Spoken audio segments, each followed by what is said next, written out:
ساڵتان لەبێ فەرمونی و کورتێک لاواڵەکان سەرۆکی حکوومەت هێرێمی کوردستان ئامادەی دەربڕی بۆ بەشداری پێکردنی حکوومەتی اتحادی لا گرێبەستنەوتەکان هێرێمی کوردستان ئەگەر بەغدا بێت لا چاپێکوتنێکی لەگەڵ ڕۆژنامەی مەدای عێراقی نێسیبان بارزانی سەرۆکی حکوومەت هێرێمی کوردستان دەڵێ دوای 2003 بارزومەندانە گەڕانەوەیان بۆ بەغدا بژاردوو هیچ کەسێکیش بۆ ناچاری نەکردوون بۆیە کورد سوالکردنی و هاوبەشی ڕاستەخینەی دەوڵەتی عێراقن.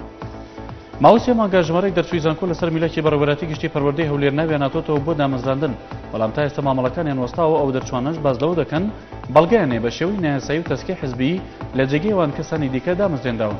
بەرپرسانی لیژنەی دامەزراندنیش لە هەولێر دەڵێن ئەو کێشەی بۆ نەبوونی میلاکی پەروەردەی هەولێر دەگەڕێتەوە.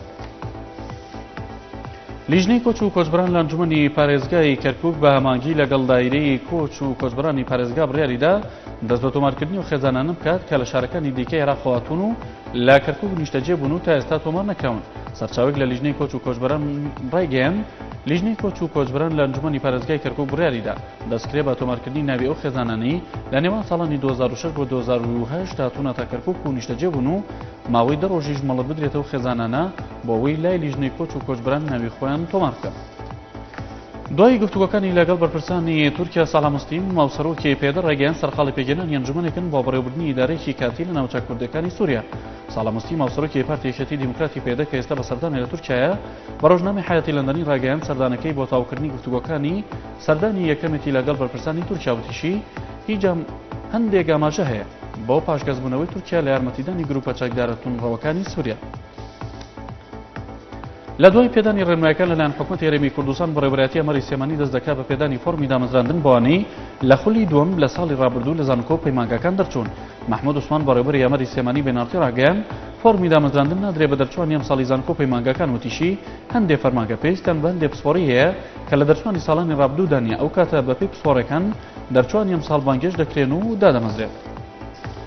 وتەبێژی وەزارەتی پەروەردەی حکوومەت هێرێم ڕێگەیان وەزارەتی پەروەردە ڕۆژی دەی مانگی ئەیلوول یەکەم زەنگی ساڵی نوێی خوێندن لە قوتابخانەکان لێ دەدرێ و داوامی فەرمی لە قوتابخانەکاندا دەست پێ دەکاتەوە.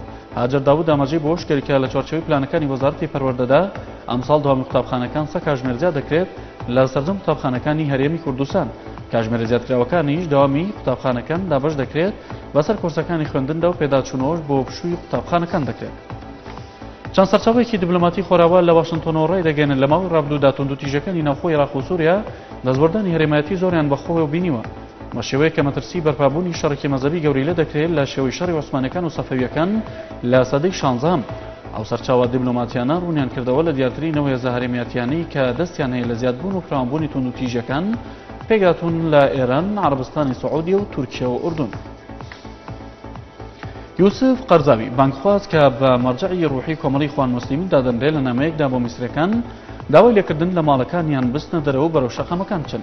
قەرزاوی لە نامەکەیدا کە کەناڵی جەزیرە بڵاوی کردەوە عەبدولفەتاح سیسی وەزیری بەرگری میسری بەشکاندنی سوێند و پێشەلکردنی ئەو دەستورە تۆمەتبار کرد کە میسریەکان دەنگیان بۆ داوە.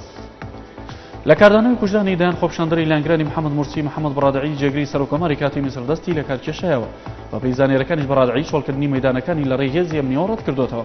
محەممەد بەڕادعی دەست لە کارکێشانەوەی لە پۆستەکەی ڕاگەیاندوتی ئەو پێی وایە ڕێگەی دیکە هەیە بۆ چۆڵکردنی مەیدانی خۆپشاندانەکان لە بری بەکارهێنانی هێز.